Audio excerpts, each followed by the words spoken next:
Hello நண்பர்களே, வணக்கம். நான் உங்கள் பிரியா. நம்ம இன்றைக்கி பார்க்க போகிற பதிவு என்ன அப்படின்னு பார்த்தீங்கன்னா, நாளைக்கு நம்மளுக்கு போகி பண்டிகை வருது. ஸோ அந்த போகி பண்டிகையில் நாளை மதியம் 12 மணிக்கு உள்ள நம்ம சொல்லக்கூடிய இந்த 5 பொருட்களை நீங்கள் வாங்கினீங்க அப்படின்னா கண்டிப்பாக உங்களுக்கு நிறைய நல்ல விஷயங்கள் நடக்குமாம். அதே மாதிரி உங்களுக்கு ஒரு ராஜயோகம் வரும் அப்படின்னு சொல்லப்படுது. அப்புறம் முக்கியமான 2 தெய்வங்களை நீங்கள் வழிபாடு செய்யும்போது உங்களோட வேண்டுதல்கள் உடனடியாக கடவுளுக்கு காலடியில் போய் சேர்ந்துரும் அப்படின்னு சொல்லப்படுது.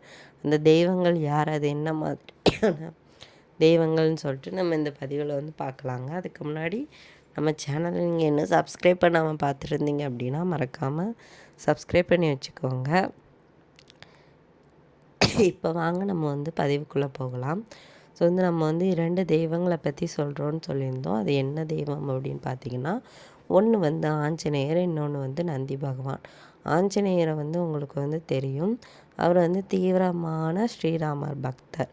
ஸோ இந்த அனுமான் கிட்ட நீங்கள் தொடர்ந்து உங்களோட வேண்டுதல்களை வைக்கும்போது கண்டிப்பாக அது சீக்கிரமாக இறைவனோட காலடியில் போய் சேரும் அப்படின்னு சொல்லப்படுது. அதே மாதிரி நந்தி பகவானுக்கு நீங்கள் தொடர்ந்து அருகம்புல் மாலை வாங்கி போட்டு அவங்க வேண்டுதல்களை அவரோட காதில் சொல்லிட்டு வாங்க. உங்களுக்கு தெரியும், நம்ம பிரதோஷத்தன்னைக்கு நந்தி பகவானுக்கு காயத்ரி மந்திரம் சொன்னோம் அப்படின்னா அவர் நம்மளோட வேண்டுதலை சிவபெருமான்கிட்ட சொல்லுவாராம். அது உண்மைதான். ஸோ அதனால தான் நான் இந்த 2 கடவுள்களையும் சொல்கிறேன். உங்களுக்கு ஏதாவது வேண்டுதல்கள் உடனே நிறைவேறணும் அப்படின்னா நீங்களும் இந்த 2 கடவுள்களை வழிபட்டு பாருங்கள். கண்டிப்பாக உங்களுக்கு நல்லதே நடக்கும்.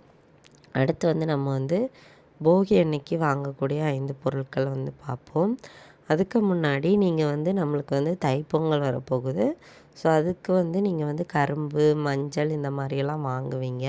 ஸோ இந்த மாதிரி வாங்கும்போது காய்கறி வாங்கும்போதும் மஞ்சள், கரும்பு இதெல்லாம் வாங்கும்போதும் நீங்கள் பேரம் பேசி வாங்கக்கூடாதாம். மனது நிறைவாக வாங்கி பொங்கல் வச்சிங்க அப்படின்னா அதற்குரிய முழு பலன்களையும் நீங்கள் பெற முடியும் அப்படின்னு சொல்லப்படுது. ஸோ இப்போ நம்ம போகியில் என்னென்ன பொருட்கள் வாங்கலாம் அப்படின்னு பார்த்தீங்கன்னா, மஞ்சள், அப்புறம் கல்லுப்பு, அப்புறம் கற்கண்டு, அப்புறம் நெய், அதுக்கப்புறமா பூக்கள் வாங்கலாம். ஸோ இந்த 5 பொருட்களையும் நீங்கள் வாங்கும்போது உங்களுக்கு அது ஒரு செல்வ செழிப்பான நிலையை கொண்டு வரும். என்னங்க எங்கள்கிட்ட வாங்க சொல்லிவிட்டு எங்களுக்கு செல்வ செழிப்பு வருமா? இதெல்லாம் நாங்கள் எத்தனை பண்டிகைக்கு தான் வாங்குறது அப்படின்னு நீங்கள் கேட்கலாம். இது கண்டிப்பாக நம்ம வாங்கணுங்க. ஒவ்வொரு பண்டிகைக்கும் நம்ம சுப செலவுகள் செய்யணும்.